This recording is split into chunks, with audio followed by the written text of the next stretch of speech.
What about you? Too much of daddy kicking mommy around the trailer park?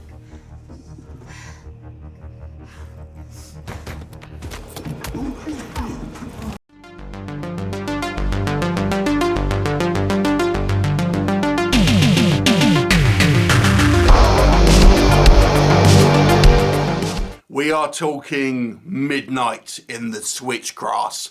This is directed by Randall Emmett and has a reasonable cast of recognisable names. Megan Fox, Emile Hirsch, Lucas Haas and Bruce Willis. Now, this is a kind of serial killer police thriller, and it focuses on Megan Fox's FBI character and Emile Hirsch's kind of local policeman kind of teaming up to track down this prolific serial killer who, like Jack the Ripper before him, seems to target women of the night, but this time he is more of a strangulation kind of guy. And essentially they kind of try and do a sting operation, which is kind of off the books. There's kind of no support to try and track down this killer. What will happen? Well, you have to watch the movie to find out. So, let's talk about, first of all, what worked in this movie. Lucas Haas, now this is not a spoiler because it's revealed straight away in the movie, is our killer. He is our strangler. And I gotta say, I thought he, out of all of the kind of the characters within the movie, the actors, was the most interesting performance. You know, Lucas Haas, you may know him from The Kid from Witness with Harrison Ford. And he kind of gives this performance when he's outwardly very sort of seemingly, you know, a family man, loves his daughter, seemingly has a great relationship with his wife, but obviously has this kind of, you know, side to him which is far more sleazy. And even when he's in those sequences, you know, you still believe that maybe he's not such a bad guy because he kind of gives this very sort of soft performance even when he's being a murderer. So I thought he did a very, very good job of making a somewhat kind of intriguing sort of serial killer antagonist for the movie here. The film is, you know, has a reasonable kind of like plot, I think, if you are like kind of procedural kind of cop shows or movies. It does feel very much like a TV movie, but nonetheless, it's still, I think, relatively interesting about, you know, what's kind of going on here without really ever being explicit in any way. This definitely feels like a kind of TV with a distinct lack of kind of nudity, violence or swearing and things like this. But nonetheless, I think Randall does a reasonable job. I think it's his first time a director here, although he has had a hell of a lot of producer credits. You know, it's a relatively well, but not particularly kind of stylish style of direction.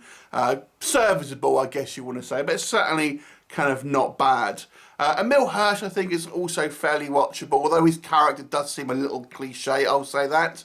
But he's nonetheless, I think Emile Hirsch is one of the most underrated actors, kind of, you know, of today. Pretty much always putting in a pretty good performance, I always think. But his character does seem a little bit kind of like cliched at times, the way it's written, ultimately.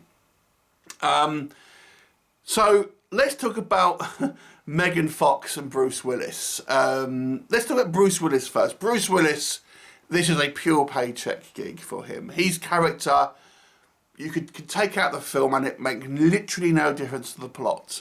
He is just there to sit down and have a couple of conversations with Megan Fox about, you know, what their work in the FBI. He's just literally him sitting in a car, sitting in a diner. He actually has no relevant, you know, basis in the plot. He doesn't, because it doesn't kind of move the story in any particular direction. It's just he was probably there for a day.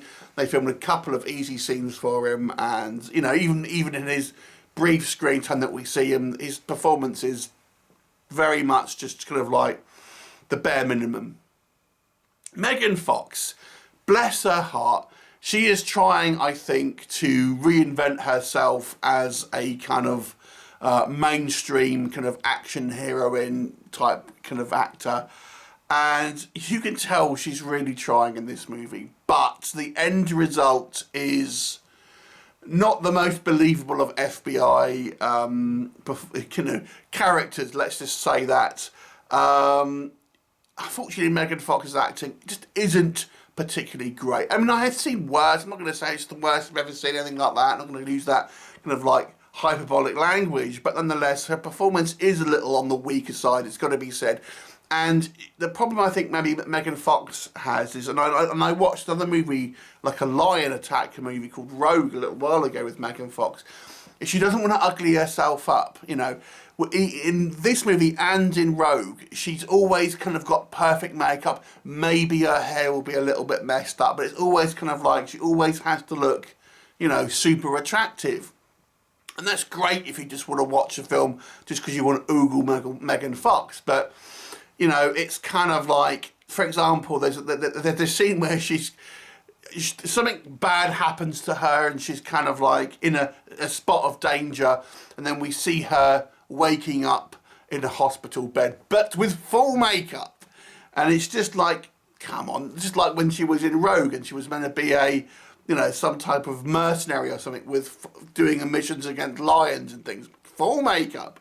It's just like she doesn't want to kind of go, her and her team, maybe it's her management, but she never kind of really wants to kind of lean into a more of a realistic approach, preferring to go for this kind of Dolly Bird look who's in these kind of roles. And obviously it's just like, you know, Megan Fox maintains a level of attractiveness, but, you know, it's just kind of like she doesn't ever really seem to want to go into the roles. She wants to be Megan Fox, who is this character, not kind of that character, if that makes sense.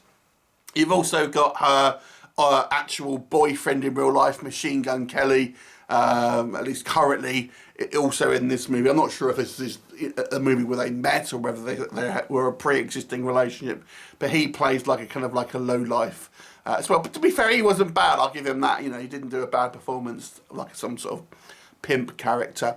The movie ultimately feels very neutered. It is a serviceable movie, I think, but it feels like it never really wants to kind of be too controversial in any way. Like I said, it's never graphic. It's never kind of like particularly kind of realistic. Emile Hirsch doesn't have much to do with this movie either, and there's some sequences that take place, for example, in a bar in this movie, that's just typical kind of like cheesy writing. I think, oh, that's kind of like something has to happen for something else to happen, and we'll just kind of like have this very kind of typical scene. Ultimately, this movie it's not terribly made. It's not terribly made. It's serviceably made, and I think Lucas Haas is probably the standout here as the most intriguing kind of character, and I think does the best performance. Bruce Willis is pretty much non-existent in this movie. Emile Hirsch is saddled with somewhat of a kind of a thankless role, to be honest with you, that doesn't actually give him much to do. And the story is interesting, but it's never really told in any type of particularly kind of graphic or kind of like too shocking a kind of story or what we see on screen. Therefore, it feels very kind of muted and very much like this would be an episode of CSI or something kind of like one of those kind of cop shows that you would have got on kind of network TV, never really kind of trying to be anything too kind of gritty or realistic or, you know, or shocking.